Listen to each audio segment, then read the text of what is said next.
Hello बच्चों, आज की वीडियो उन सभी बच्चों के लिए है जो 10वीं पास कर चुके हैं और दिल्ली के किसी भी स्कूल में अब 11वीं क्लास में एडमिशन लेंगे।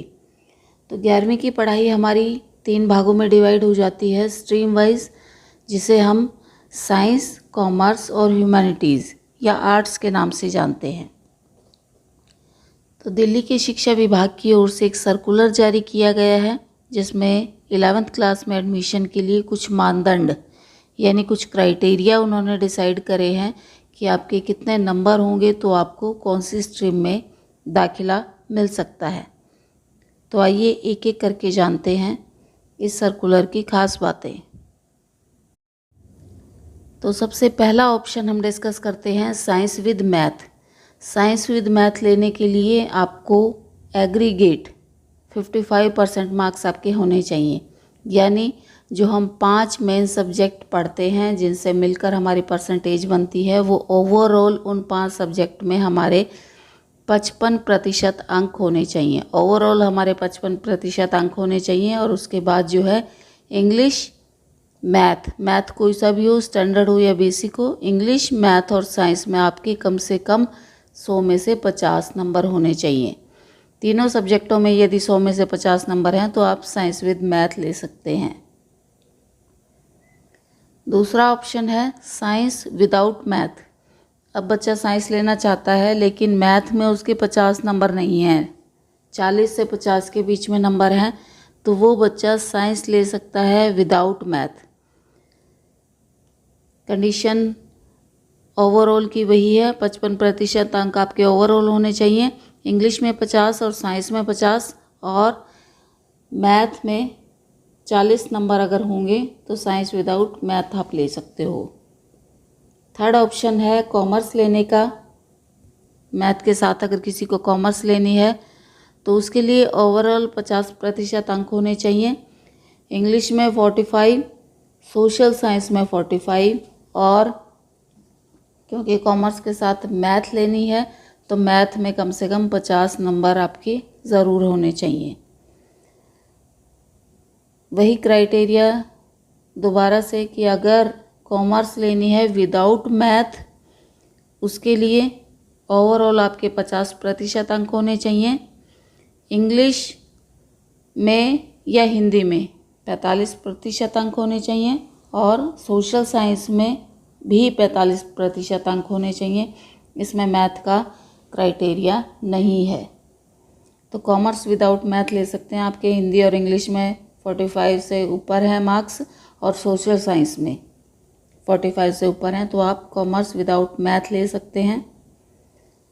इसके बाद आता है ह्यूमैनिटीज़ या आर्ट्स। जो बच्चा 10th पास है वो आर्ट्स में एडमिशन ले सकता है। आर्ट्स में केवल एक कंडीशन इन्होंने दी है कि यदि आपको इकोनॉमिक्स चाहिए तो उस इकोनॉमिक्स सब्जेक्ट के लिए आपको जो है मैथ में 50 नंबर आपके होने चाहिए। कोई सा भी मैथ हो, स्टैंडर्ड मैथ हो या बेसिक मैथ हो, उसमें जो है आपके 45% अंक आपके होने चाहिए तो आपको आर्ट्स में इकोनॉमिक्स मिल सकती है। ओवरऑल आपके चाहे कितने भी नंबर हों, आप अपने स्कूल में आर्ट्स में दाखिला ले सकते हैं। अब इस सर्कुलर में कुछ विशेष वर्गों को थोड़ी सी अंकों में छूट दी गई है।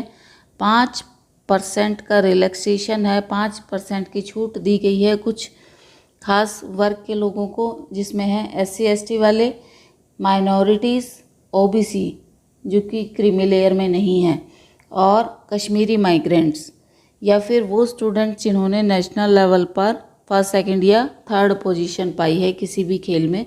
तो उन सब को जो ऊपर क्राइटेरिया हमने अभी डिस्कस किया था कि साइंस विद मैथ के लिए आपको इंग्लिश, साइंस और मैथ में 50% अंक होने चाहिए, तो इन तीनों में से किसी एक में, ध्यान दीजिए कि इन तीनों में से किसी एक में यदि आपके 5 नंबर कम है और आपको ये नीचे वाली कैटेगरी का बेनिफिट मिल सकता है तो आप वो सब्जेक्ट ले सकते हैं।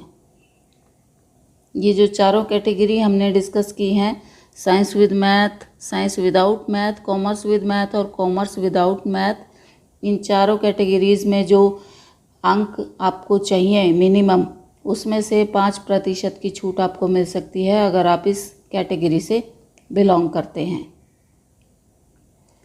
स्पेशल जो स्टूडेंट हैं उनको भी 5% की छूट मिल सकती है इन कैटेगरीज़ में। अंकों का ये जो क्राइटेरिया है या ये जो मानदंड है वो सबके लिए सेम रहेगा, चाहे बच्चे ने NIOS से अपनी 10th की है या फिर रेगुलर CBSE बोर्ड से अपनी 10th की है। आगे इन्होंने एक क्राइटेरिया और डिस्कस किया है उन बच्चों के लिए जो कि NIOS से अपनी 10वीं कक्षा पास करके आए हैं। अगर बच्चे ने NIOS से 10वीं कक्षा पास की है और उसके 55% अंक है तो वो सिंपल ह्यूमैनिटीज़ में 5 मेन सब्जेक्ट्स के साथ एडमिशन ले सकता है बिना किसी स्किल सब्जेक्ट के। और अगर 55 से नंबर उसके कम है, 50% या उससे ज़्यादा नंबर है, तो उसे 5 मेन सब्जेक्ट के साथ जो है स्किल सब्जेक्ट को पढ़ना पड़ेगा ह्यूमैनिटीज़ में। तो ये एक क्राइटेरिया था। इसके बाद जो है इसमें कुछ डॉक्यूमेंट्स बताए गए हैं जो आपको एडमिशन के समय अपने साथ रखने होंगे ID प्रूफ की तरह से, जिसमें राशन कार्ड है, डोमिसाइल है, वोटर आई कार्ड है, इलेक्ट्रिसिटी पानी का या टेलीफोन का बिल है, बैंक अकाउंट की फ़ोटोकॉपी है, आधार कार्ड या पासपोर्ट में अगर पेरेंट्स के साथ बच्चे का नाम है, ड्राइविंग लाइसेंस है पेरेंट्स का, तो ये जो है ID प्रूफ की तरह से आप अपने साथ रख सकते हैं। ये एक दूसरा सर्कुलर है जिसमें एक दो बातें इम्पॉर्टेंट हैं, तो इसको भी मैंने इसी में जोड़ दिया है। इसमें अगर कोई बच्चा प्राइवेट स्कूल से गवर्नमेंट स्कूल में एडमिशन लेना चाहता है तो 6 तारीख से उसके लिए रजिस्ट्रेशन शुरू हो जाएंगे। और इसमें दूसरी बात जो है मेन, वो जो एज का क्राइटेरिया दिया हुआ है वो 31 मार्च को उस बच्चे के 15 साल पूरे हो जाने चाहिए, लेकिन वो 17 साल से बड़ा नहीं होना चाहिए। तो ये कुछ सर्कुलर की खास बातें थी। आई होप आपको समझ आई होंगी।